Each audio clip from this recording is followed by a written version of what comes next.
inspirational ideas profoundly influenced the development of my own approach to prenatal preparation.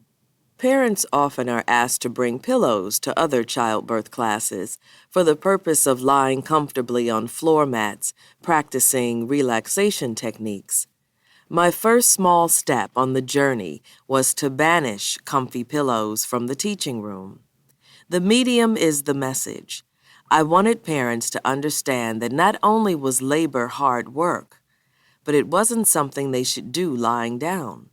I specifically wanted to avoid strengthening cultural images of laboring women lying in a hospital bed practicing stylized relaxation techniques. In our classes, we explore personal and cultural beliefs about labor pain. Parents learn how these beliefs affect their experience of and ability to cope with pain. We devote significant time to practicing the mindful pain coping techniques described in Section 6. At the same time, there remains an open-mindedness to the compassionate use of pain medications. The usual focus of childbirth education is limited to what happens in labor. But parents are hungry for other kinds of information. They want to know what to do after the baby is born. I realized that childbirth preparation should also be parent preparation.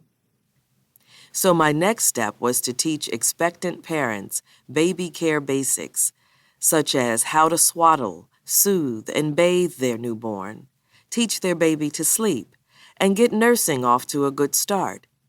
We often sing lullabies, sometimes with kazoo accompaniment by the parents. Mothers and fathers love learning how to care for their newborn. They tell me it boosts their confidence and makes them even more eager for their baby to arrive.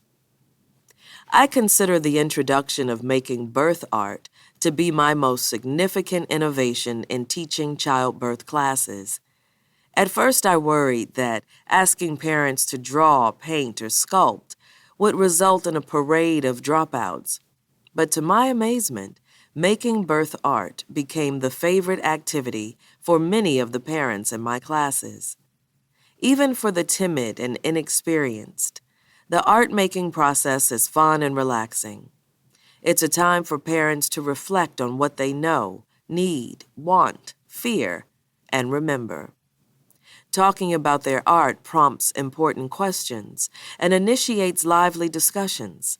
Thus, in a reversal of the usual class structure, the class which is typically passive becomes active and offers inspiration and direction to the teacher. This move to a more symmetrical learning relationship is another part of what makes birthing from within extraordinary. My work with pregnant women has shown me that giving creative expression to secret hopes and dark fears is a vital part of childbirth preparation. Daring to express oneself through painting, sculpting, or poetry is a way a mother or father boldly says, "I made this. It's about what I know, what I feel as a mother or father. This is me."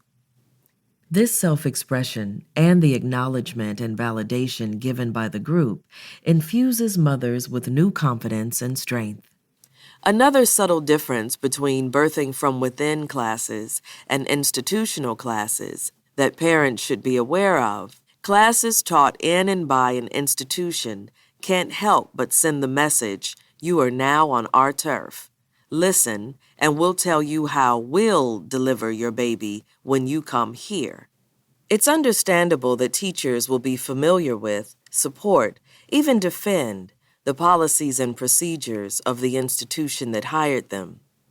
The indirect hypnotic messages sent by both the ambience and content in an institutional classroom suggest what your role in birth is likely to be, i.e., that of a passive patient. Another important distinction between birthing from within classes and the majority of other classes is their location and ambience.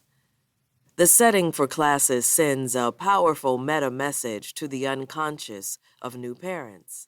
That's why right from the start,